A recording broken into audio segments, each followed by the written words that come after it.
Assalamualaikum warahmatullahi wabarakatuh. Selamat datang kembali di channel Hikmah Misteri. Dan tentunya masih bersama saya Mas Nara. Apa kabar kalian semua? Semoga selalu baik-baik saja, sehat badannya, dilimpahkan rezekinya, dan dihindarkan dari segala mara bahaya. Amin. Di kesempatan kali ini saya akan menceritakan sebuah cerita horor dengan judul Ibu Mertua dan Sundel Bolong, melanjutkan dari part sebelumnya. Oke, seperti biasa sebelum ke ceritanya, bagi kalian yang belum subscribe channel ini, silahkan bisa subscribe dulu dan aktifkan lonceng notifikasinya agar kalian tidak ketinggalan cerita dari channel Hikmah Misteri yang akan selalu menggetarkan hati kalian. Oke, terima kasih, and so get ready to be haunted.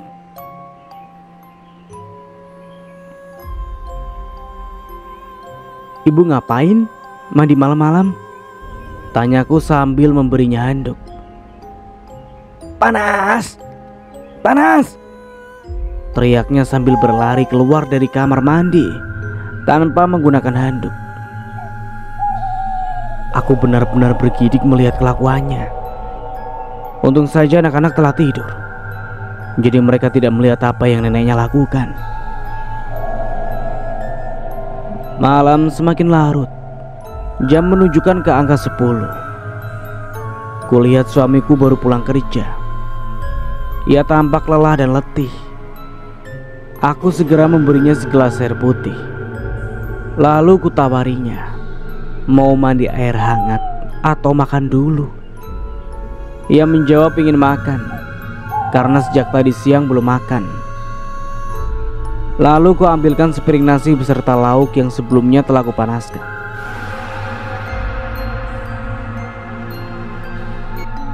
Kamu pasti capek mengurus rumah, anak-anak juga ibu, ucapnya.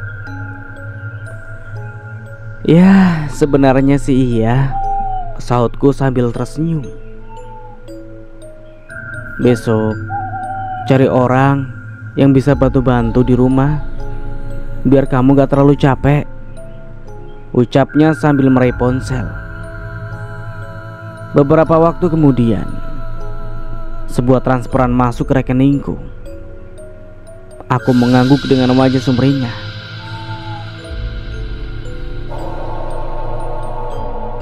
Makasih ya, A, ucapku. Iya, sautnya sambil mencubit hidungku. Tiba-tiba kulihat ibu mertua berlari dari kamar menuju ke kamar mandi. Ah, sakit! Ia berteriak sambil mengerang kesakitan. Karena penasaran, aku segera mengikutinya ke kamar mandi. Lagi-lagi ia pipis darah. Aku langsung membawanya ke kamar dan membaringkan tubuhnya yang kian melemah. Apa yang terjadi pada ibu mertua itu benar-benar membuat kami semua bingung.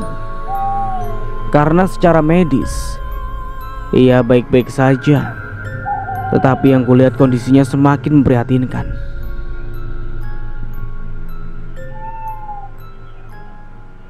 Ibu berdosa karena memberi kami minum air pipis ibu, ucap suamiku tiba-tiba.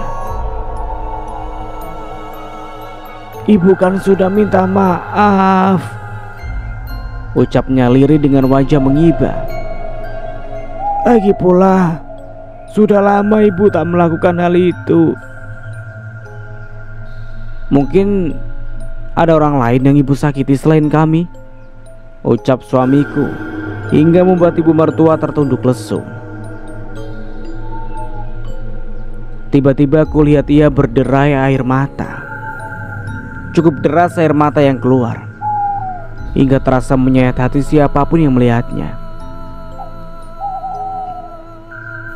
Sebelum semuanya terlambat, sebaiknya ibu bertaubat, ucapku lirih. Lagi-lagi ia tak menimpali ucapanku, tetapi tangisannya malah semakin menjadi-jadi. Aku memintanya untuk tenang dan segera beristirahat. Karena saat itu malam semakin larut. Setelah melihatnya memejamkan mata, aku dan Adiki bergegas ke kamar. Malam ini aku tidur sama anak-anak, boleh? Tanya aku. Entah mengapa, aku merasa sangat cemas tanpa sebab terhadap anak-anak. Makanya aku memutuskan untuk tidur bersama mereka. Suamiku mengangguk, lalu mengecup keningku dengan lembut. Setelah itu aku bergegas ke kamar anak-anak, lalu berbaring di samping mereka. Malam yang sunyi membuatku mudah untuk terlelap. Namun, tiba-tiba aku kembali terhenyak saat melihat ibu mertua yang tiba-tiba muncul di depan pintu. "Sedang apa ibu di sana?" tanya aku. Tiba-tiba ia menyeringai dengan wajah menakutkan. Aku segera membaca ayat kursi dan surat Al-Kahfi.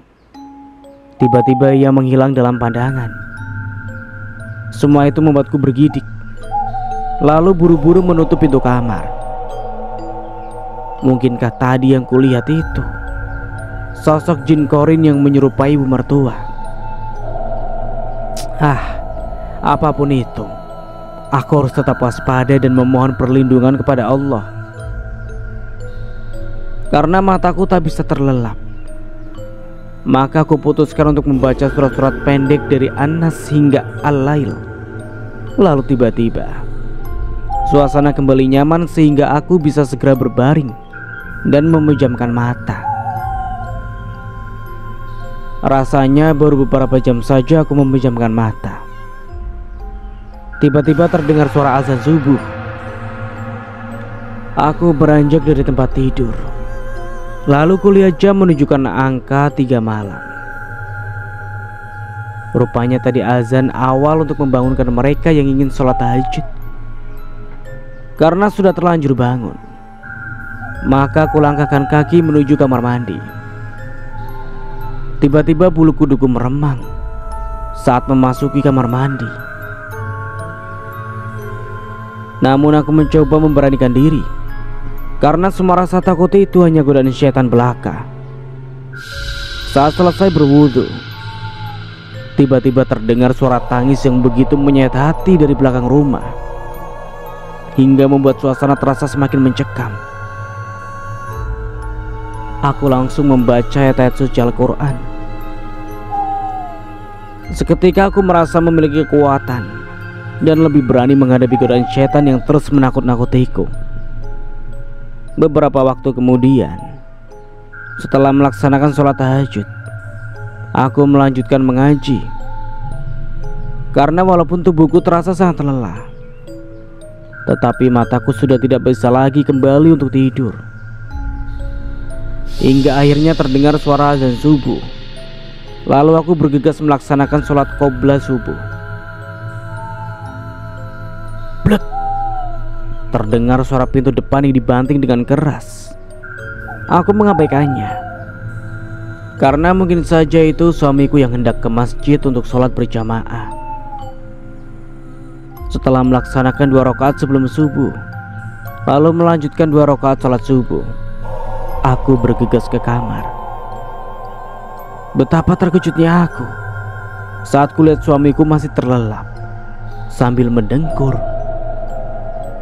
Lalu siapakah tadi yang membanting pintu dengan keras? "Aa, bangun!"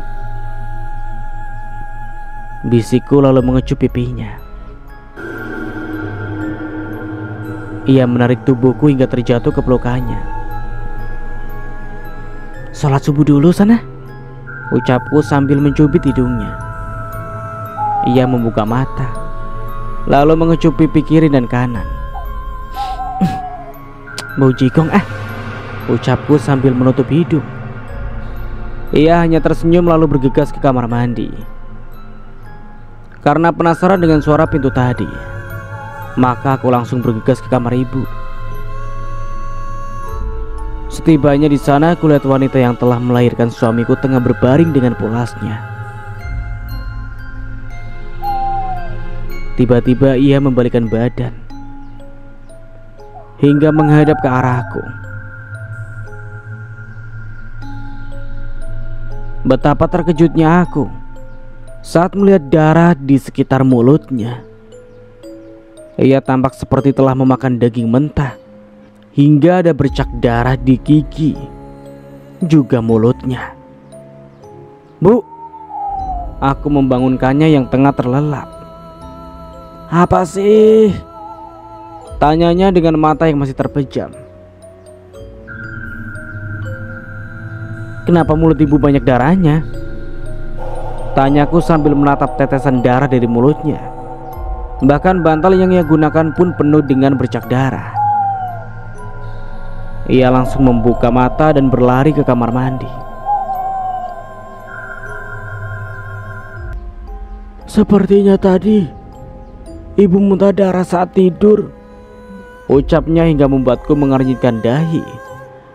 Aku merasa aneh saat melihat kondisi ibu mertua yang tiba-tiba segar bugar.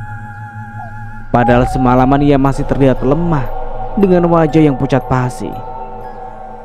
Pagi itu, ibu mertua terlihat segar bugar. Padahal semalaman ia masih muntah darah dan terlihat memprihatinkan.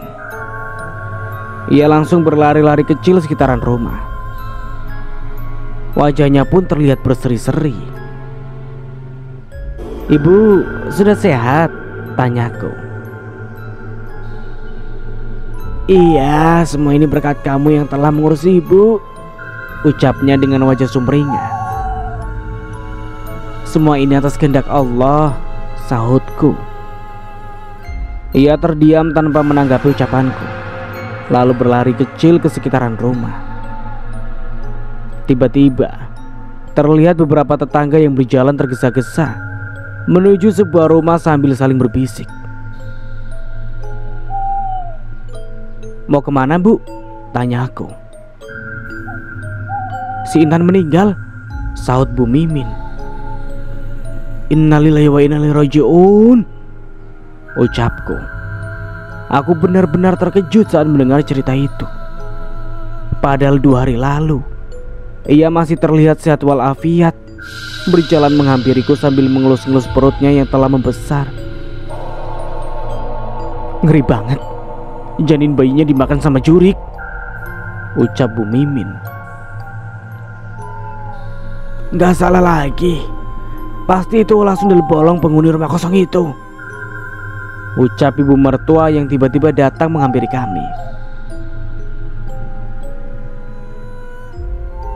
Tapi kata suaminya si Intan, sosok tersebut berambut putih panjang seperti mak lampir, lanjut Bu Mimin sambil bergidik ngeri. Tiba-tiba aku teringat sosok menyeramkan yang berdiri di pintu kamar anakku semalaman. Rambutnya panjang dan berwarna putih, kulitnya keriput, tetapi wajahnya sangat mirip seperti ibu mertua. Sosok itu menyeringai hingga menampakkan taring panjangnya, tetapi ia langsung menghilang saat aku membaca ayat kursi. Selain itu, aku juga teringat kejadian tragis yang menimpa Lina. Ia sempat bilang kalau dirinya didatangi sosok menyeramkan yang wajahnya sama persis seperti ibu mertua. Hanya saja sosok itu sangat mengerikan seperti mak lampir dengan rambut yang telah memutih semua. Mungkinkah ibu mertua ada kaitannya dengan semua yang terjadi? Tiba-tiba aku bergidik ngeri saat mengingat mulut ibu mertua yang meneteskan darah tadi subuh. Semua itu membuatku sakit kepala saat memikirkannya. Aku meminta izin untuk bertakziah ke rumah orang tua Intan. Ibu mertua mengizinkan, tetapi ia tak mau ikut karena ingin beristirahat. Aku segera pergi sambil membawa anak bungsuku. Sementara anak sulung telah diantar ke sekolah oleh ayahnya. Sejak kejadian semalam, aku lebih waspada untuk menitipkan anakku pada ibu mertua. Ada rasa curiga, tetapi aku belum bisa membuktikannya. Beberapa waktu kemudian setelah pulang takziah, gue lihat ibu mertua tengah memakan bunga melati dengan lahapnya. "Kenapa ibu makan bunga?" Ia langsung menyembunyikan bunga-bunga itu ke belakang tubuhnya saat melihat kedatanganku. Padahal aku telah melihatnya. Ia memakan bunga yang khas dengan kuntilanak. Bunga melati itu bagus agar mulut kita wangi. Terus tubuh kita juga bisa wangi, alami dan awet muda, ucapnya. Masa? Tanyaku sambil mengeringkan dahi. Iya. Selain itu bunga melati juga bisa membuat wangi Miss V, bisiknya. Oh. Aku mengakhiri percakapan walaupun sebenarnya aku masih curiga pada setiap gelagatnya. Lalu bergegas masuk ke dapur untuk segera memasak. Sini, Daniel sama nenek saja, ucapnya sambil merentangkan kedua tangannya untuk memeluk anakku. Namun tiba-tiba anakku berusia 3 tahun itu menggelengkan kepala sambil memegang erat ujung bajuku, pertanda tak mau dekat-dekat dengan neneknya. Semua itu membuatku semakin kebingungan, karena biasanya Daniel maupun Dennis sangat lengket pada ibu mertua. Biar Daniel menemaniku di dapur, ucapku sambil menuntun tangannya menuju dapur. Daniel takut, bisiknya setelah kami berada di dapur. Takut sama siapa? Tanyaku. Nenek lampir, sahutnya. Antara bingung bercampur ingin ketawa, karena aku sering menyebut ibu mertua sebagai mak lampir. Tetapi aku tak pernah menyebut nama itu di depan anak bungsuku.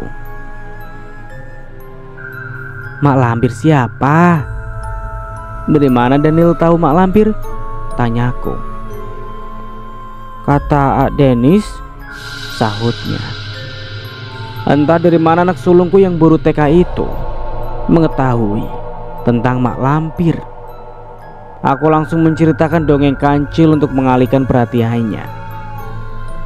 Aku sangat khawatir ibu mertua mendengar obrolan tentang mak lampir, karena mungkin saja itu bisa membuatnya tersinggung. Kulihat Dennis pulang sekolah bersama Bu Asri dan anaknya yang kebetulan satu sekolah dengan Dennis. Makasih Bu Asri karena sudah mengantarkan Dennis, ucapku. Iya, nggak apa-apa, kan sekalian menjemput Aldo, sautnya sambil tersenyum ramah. Kulihat anak Bu Asri sejak tadi mencengkeram ujung baju ibunya dengan erat. Ia tampak ketakutan sambil melihat ibu mertua yang tengah menyisir rambutnya. Aldo kenapa? Tanyaku. Ada nenek lampir, sahutnya sambil menunjuk ke arah ibu mertua. Bu Asri langsung membekap mulut anaknya lalu buru-buru pamit pulang. Maafkan Aldo ya Hana, ucapnya sambil menarik tangan anaknya lalu buru-buru pergi meninggalkanku. Dalam kebingungan itu aku segera mengajak Dennis masuk. Cucu nenek sudah pulang, ucap ibu mertua sambil memberikan tangannya. Karena biasanya Dennis akan mencium punggung tangannya setiap kali pulang ataupun berangkat ke sekolah. Wajah nenek kenapa sekarang jadi menyeramkan begitu? Tanya Dennis sambil menatap wajah ibu mertua lalu bergidik ngeri. Aku semakin merasa bingung saat mendengar ucapan anakku, karena di mataku wajah ibu mertua terlihat semakin cantik. Kulitnya terlihat semakin kencang dan putih mulus tanpa kerutan ataupun bintik hitam. Sayang, kamu ngomong apa? Nanti kita jajan ke minimarket ya, bujuknya. Aku malu keluar bersama nenek, soalnya wajah nenek hitam dan mengelupas. Terus rambut nenek juga putih semua seperti mak lampir.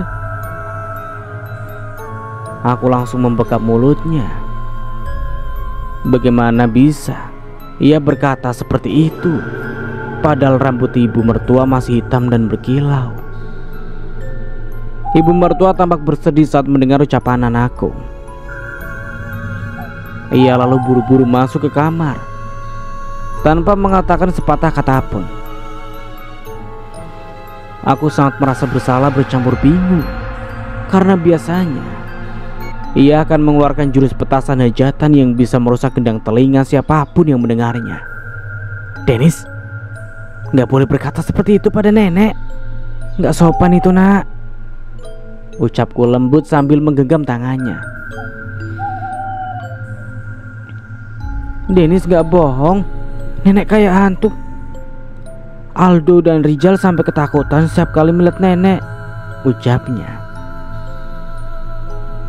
Saat malam tiba, bapak mertua datang sambil membawa stan dan pisang dan sebungkus sate. Ibu mertua tampak sumringah karena ia sangat menyukai pisang. Wah, syukurlah ibu sudah sehat. Wajah ibu juga semakin cantik. Pantas saja selama di luar kota bapak terus kepikiran. Ibu mertua langsung tersenyum genit, lalu mencium punggung tangan suaminya. Ini buat ibu, ucap bapak mertua lalu memberikan sate dan pisang berwarna kuning yang tampak manis dan segar pada istrinya. Malam itu kami memakan oleh-oleh yang dibawa bapak, sedangkan ibu mertua hanya mau makan pisang tanpa mau memakan sate yang padahal sengaja dibelikan untuknya. Tiba-tiba ibu mertua merasa kepanasan di wajahnya. Ia mengerang kesakitan sambil berteriak panas. Pisang apa yang bapak berikan? Tanya ibu mertua sambil mengerang kepanasan di sekitar wajah juga tubuhnya. Pisang emas? Saut bapak mertua yang membuat istrinya seketika membelalakan mata. Apa bapak sengaja ingin mencelakai ibu? Teriaknya sambil menarik kerah baju suaminya dengan wajah geram seolah ingin menelannya bulat-bulat. Maksud ibu apa? Tanya bapak mertua yang tampak kebingungan. Belum sempat tanyanya terjawab, ibu mertua kembali mengerang kepanasan sambil memegangi wajahnya. Setelah memakan pisang emas, ibu mertua langsung mengerang kepanasan. Wajahnya tampak memerah seperti terbakar api. Ibu kenapa sih? Tanyaku juga bapak mertua dan suamiku yang tampak terkejut dengan apa yang terjadi padanya. Ibu mertua langsung kejang sambil berguling-guling di lantai. Seluruh tubuhnya seperti kepanasan. Ia terus mengerang kesakitan dan kepanasan. Air! Teriaknya. Aku bergegas mengambilkan segelas air, lalu segera memberikan padanya. Segelas air itu langsung diteguknya hingga habis. Namun, tiba-tiba dari telinga juga kepalanya tampak sebuah asap yang mengepul hingga membuat mata kami terbelalak. Beberapa benda seperti jarum berwarna emas keluar dari wajah.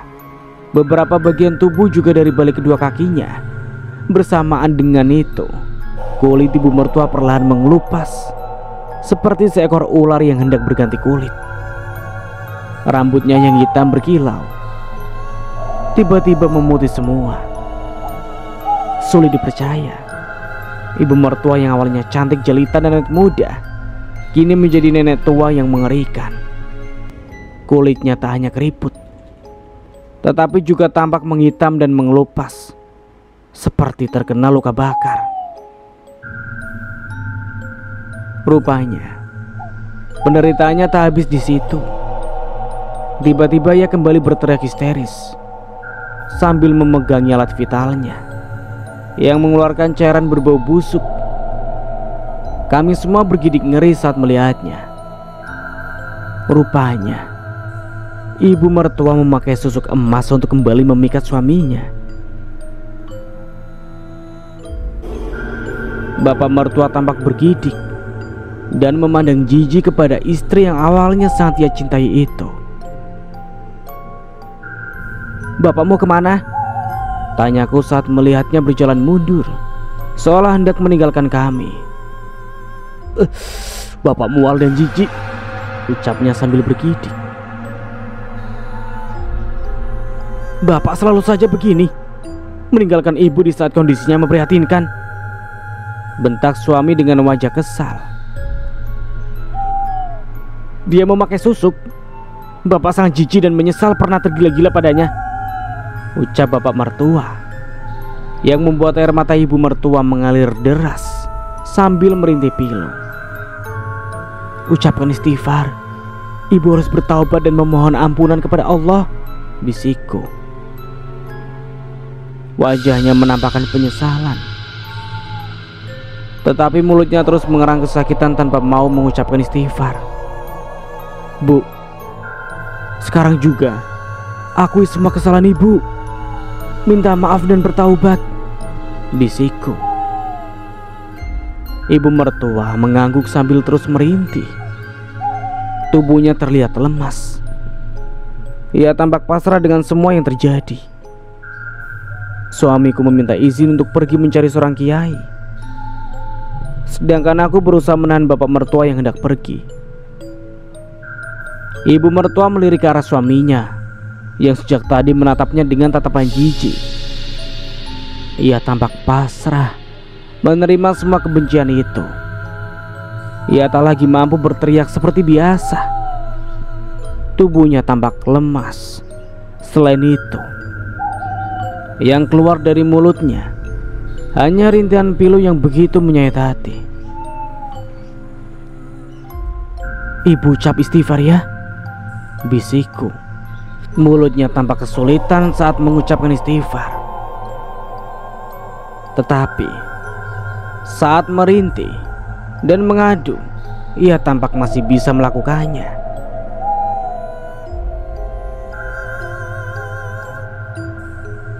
"Tolong kumpulkan semua anggota keluarga, termasuk Sarmila," ucapnya lirih. Bapak mertua hendak pergi setelah mendengar permintaan istrinya. "Sarmila membuka kios buah di Jalan Cermai," ucapku pada bapak mertua. "Bapak tahu," sautnya sambil bergegas pergi. Aku segera menepis rasa penasaran dan tanda tanya dalam benakku, lalu segera menghubungi Rudi, Kang Yadi juga Teh Imas. Beberapa waktu kemudian, suamiku datang bersama seorang kiai. "Buruk Mini, ucap istighfar," ucap Pak Kiai. Ibu mertua berusaha mengucapkan istighfar sambil mengerang kepanasan. Wajahnya semakin memerah seperti udang goreng. Astaghfirullahalazim," ucap ibu mertua sambil merintih pilu. Setelah itu ibu mertua menangis meraung-raung, lalu menceritakan bahwa dirinya menggunakan susuk emas di seluruh tubuh, bahkan alat vitalnya. Namun yang membuatku lebih terkejut adalah saat ia mengatakan bahwa susuk tersebut terus menggunakan tumbal, yaitu bayi yang masih dalam kandungan atau anak kecil berusia 3 tahun ke bawah. Berkali-kali aku mengucap istighfar sambil mengelus dada. Aku benar-benar tak menyangka kalau ibu mertua bisa berbuat sekeji itu. Ia berulang kali melakukan kesalahan fatal, tak hanya menjadi penyebab kematian Sally, tetapi juga menyebabkan Lina kehilangan bayi dalam kandungannya. Bahkan mungkin yang terjadi pada Intan pun adalah ulahnya. Kini ia harus menanggung semua yang telah diperbuatnya. Di hadapan Pak Kiai, ia terus menangis menangis meraung-raung dan merintih kesakitan. Beberapa waktu kemudian, bapak mertua datang bersama Sarmila.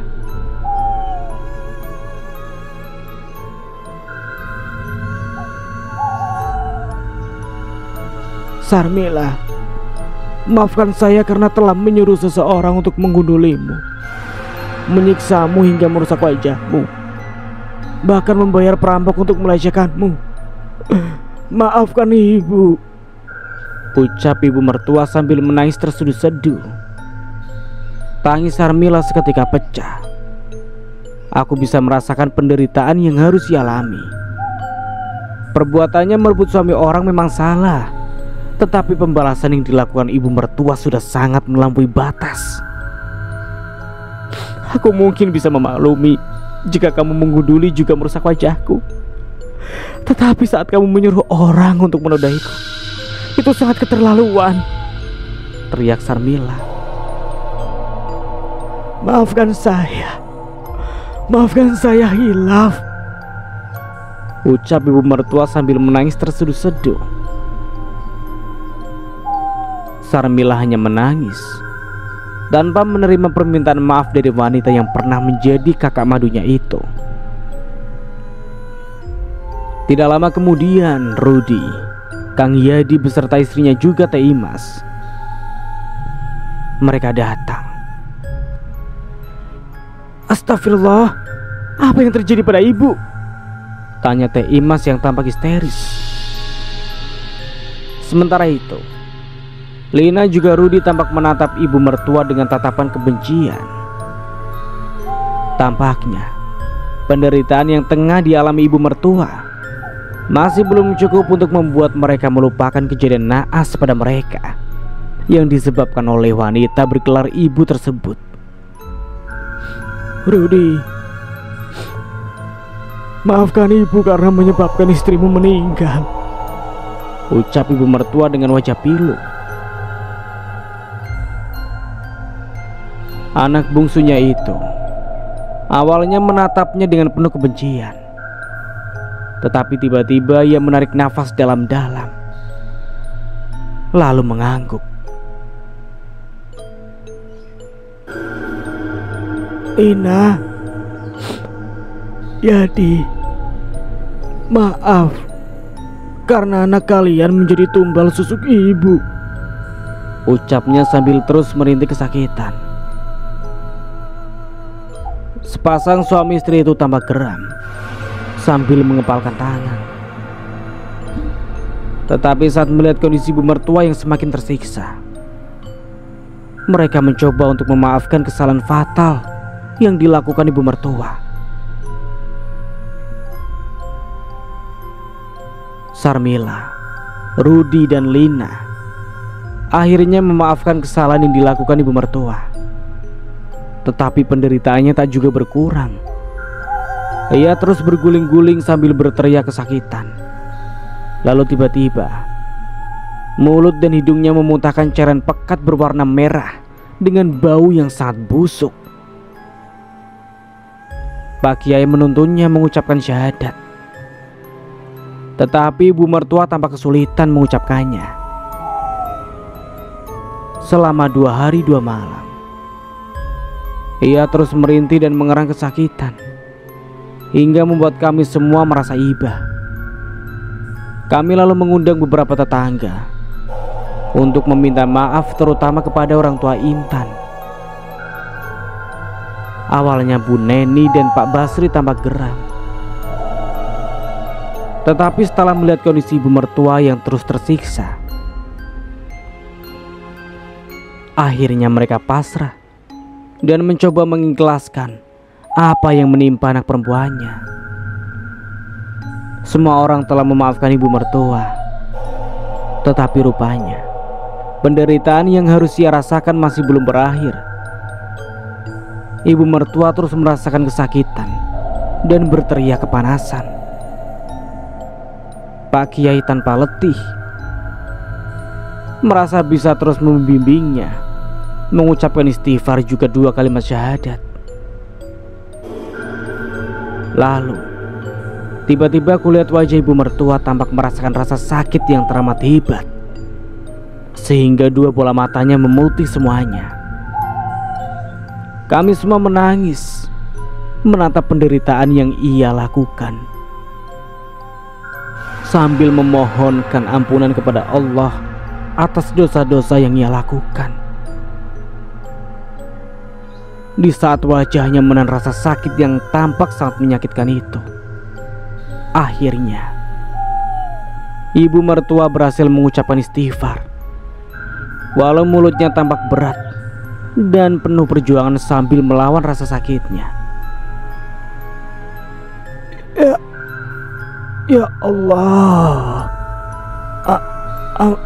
ampuni aku. Ibu mertua tampak sangat menyesali semua kesalahannya. Cukup lama ibu mertua menjalani penderitaannya antara hidup dan mati. Ia tak lagi bisa menjawab pertanyaan kami. Wajahnya terus menahan rasa sakit yang teramat dalam. Mulutnya seolah hendak mengatakan sesuatu, tetapi ia tampak kesulitan. La ilaha illallah, bisikku juga Diki.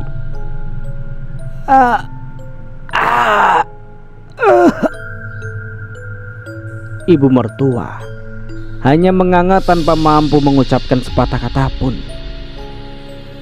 Kami terus berusaha menuntunnya untuk mengucapkan dua kalimat syahadat seraya memohon ampunan kepada Allah. La ilaha illallah, bisik Pak Kiai.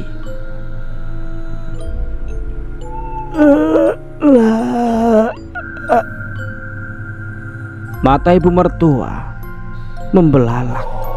Ia tampak kesakitan dan kesulitan untuk mengucapkan kalimat tauhid. Ya Allah, ampunilah ibu kami, ucap Diki beserta anak-anaknya yang lain. La ilaha illallah. Dengan penuh perjuangan, akhirnya ibu mertua berhasil mengucapkan kalimat tauhid. Lalu tiba-tiba mulutnya menganga, bola matanya membelalak hingga menghilangkan warna hitamnya, seolah menyiratkan rasa sakit yang teramat dalam. Bersamaan dengan itu, ia berhenti bernafas hingga kami semua langsung histeris dan berderai air mata. Inna lillahi wa inna ilaihi raji'un. Ibu mertua telah meninggalkan kami semua setelah mengalami penderitaan yang begitu hebat. Aku menatap wajah wanita yang tampak mengerikan menurut para tetangga yang datang. Banyak orang yang menatapnya dengan wajah sinis dan penuh kebencian. Bulir bening ini terus berjatuhan dari pelupuk mata saat melihat seluruh tubuhnya yang tampak seperti kobaran si jago merah. Walau bagaimanapun, ia adalah wanita yang telah melahirkan suamiku. Seorang ustazah datang, lalu segera memandu kami untuk memandikan jenazahnya. Hanya aku dan Teh Imas, Bu Ustazah dan asistennya yang mau memandikan jenazah ibu mertua. Sedangkan Lina masih terdiam mematung di sudut kamarnya. Entah apa yang ia pikirkan. Kutatap lekat-lekat mulutnya yang kini tampak terkunci rapat. Dulu mulut itu sering mengumpat dan mengabsen penghuni alam gaib setiap kali merasa kesal. Kini suara kaleng rombengnya itu begitu sangat kurindukan. Andai saja aku lebih dulu mengetahui bahwa ia memiliki niat untuk memuja setan, mungkin aku akan mencegahnya pergi ke kampung halaman. mencegahnya ke seorang paranormal yang mengantarnya pada kesirikan. Andai saja aku bisa mencegahnya, ingin sekali kukatakan bahwa apa yang dilakukannya itu adalah perbuatan dosa besar yang amat dilaknat oleh Allah. Dan sampai di sini dulu ceritanya. Nantikan kelanjutan ceritanya di part berikutnya. Dari saya mohon maaf bila ada salah kata atau dalam penyampaian cerita. Akhir kata, wassalamualaikum warahmatullahi wabarakatuh. Sampai jumpa di video berikutnya.